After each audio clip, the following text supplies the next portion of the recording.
Hello বন্ধুরা, আজকে আমি স্কুল দিয়েই ব্লগটা শ্যুট করছি, পুরো রাস্তা দেখাতে পারিনি। তো আজকে আমার ছেলের প্রোগ্রাম ছিল বলে আমি চলে এসেছি এই দুর্গাচরণ গার্লসটার কলেজে। তো হল রুমে দেখছি যে এখনও বাচ্চারা আসেনি, কেন কি আমি অনেক তাড়াতাড়ি এসে পড়েছিলাম, প্রায় গার্জেনরাও এসে গেছিলো, কিন্তু অত বেশি আসেনি। তো আমি বসে বসে অনেকটাই বোর হচ্ছিলাম যে আমারও ছেলের ফ্রেন্ডরা আসেনি, তো ওর মাম্মারাও আসেনি, কেন কি ওনার মাম্মারাও আমার খুব একটা ভালো ফ্রেন্ড হচ্ছে। তো এদিকে আমার ছেলে বসে বসে নার্ভাস হয়ে যাচ্ছে খুবই, যে এই কবিতাটা পারবো কি না। তা কেন পারবি না, বাচ্চাদের তো মনে উৎসাহ দিতেই হবে। তো আমি আবার আলাদা প্রতিযোগিতা শুরু হয়ে গেলো। এই যে ততক্ষণে এই বাচ্চাটার নাম হচ্ছে আনন্দ, এর মারাও এসে পড়েছে। তো আমরা খুবই গল্প ঠাট্টা করলাম, ভালো লাগলো সময় কাটাতে। তো এক এক সময় তো এমনি সময় তো কাটানোই হওয়া উচিত। তো এই কবিতাটাও শুনলাম। এই কবিতাটা এতই প্যাঁচানো হচ্ছে যে বাচ্চারা কনফিউজ হয়ে যায়, এক এক পর এক বাচ্চারা ভুলেই যাচ্ছিলো। তো এর নাম হচ্ছে অর্জুন, আমার ছেলেরও ফ্রেন্ড, এর মাও আমার খুব ভালো ফ্রেন্ড হচ্ছে। তো এই বাচ্চাটা অনেকটাই ভালো কবিতাটা বলল, কিন্তু লাস্টে যে দুটো ভুল বলে ফেলেছিল। কবিতাটা ওপর নিচ করে আছে, তো একই শব্দটাকে উলট পালট করে বলা আছে, তো একটু কনফিউশন হয়ে যাচ্ছে। তো যা হোক, এই বাচ্চাটা আমার দিকে ঘুরে ঘুরে তাকাচ্ছে যে আন্টিটা কি করছে, ওর মাও আমার দিকে তাকালো যে মোবাইল নিয়ে কী করছে এই ভদ্রমহিলা। তো যা হোক, আমার কাজ তো আমাকে করতেই হবে।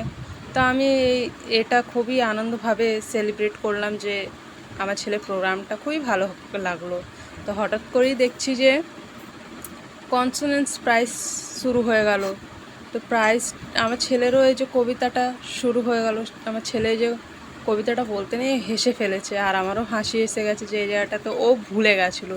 4 লাইন অবধি খালি বলেছে এই কবিতাটা, যে মানে তোমাকে যদি এই কবিতাটা শুনতে হয় তো আমাকে অবশ্যই কমেন্ট করে বলবেন যে এই কবিতাটা ছিলটা কি।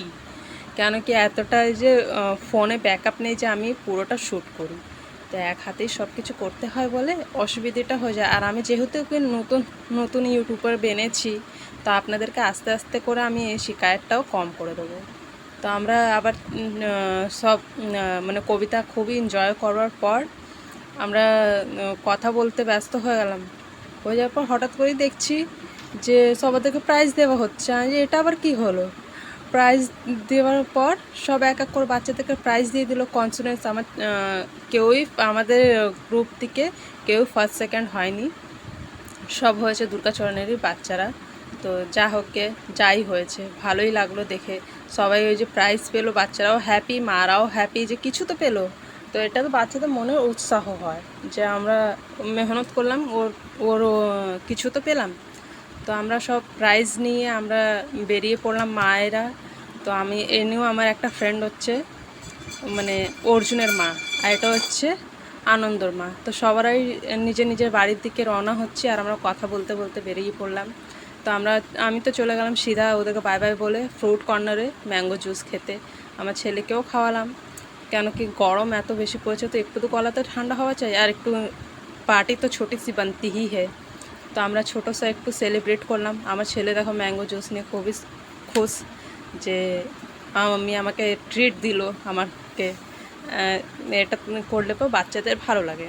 তো আমার ছেলের সাথে টাইম কাটাতেও আমার খুব ভালো লাগে। তো আমার সাথে গল্প অনেক রকমের করলো, করবার পর একটু শয়তানিপানা করে, কিন্তু বাচ্চা করবে না তো কে করবে, বড়রা করবে।